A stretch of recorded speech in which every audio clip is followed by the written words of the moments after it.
i Gyrstinge lidt uden for Ringsted har været tæt på at miste deres købmandsbutik, men nu har over 100 beboere købt andele i forretningen, og i dag blev der så sat ansigt på, hvem der får lov til at drive forretningen videre. Normalt er Gyrstinge en helt almindelig landsby. I dag var byen forsidestof. Jeg synes bare, det var en fantastisk forsidehistorie. Landsbykøbmand er reddet. Altså, der er jo ikke ret mange landsbyer i den størrelse her, der kan samle 500.000 sammen på en måned.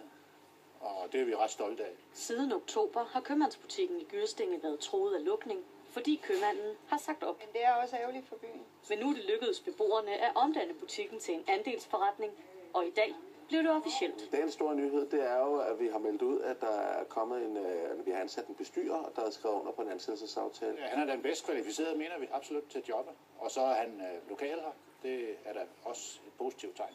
Her er så den nyudnævnte butiksbestyrer. Hvordan er det at være dagens modperson? Det føles rart, men alligevel man er lidt sky. Samir Masud er oprindeligt fra Vestafrika, men har nu boet 12 år i Gyrstinge, og så er han andelshaver i butikken. Jeg er meget glad, fordi vi får muligheden for at bevare vores lokale butik. Det er formålet faktisk med det hele.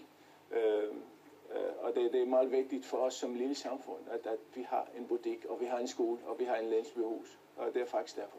Over 100 landsbybeboere har spædet til for at få købmandsbutikken til at overleve. Og vores købmand er reddet.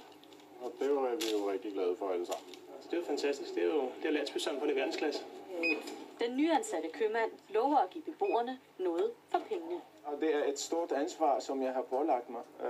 Og jeg vil øge mit bedste og håber, at jeg lever op til deres forventninger.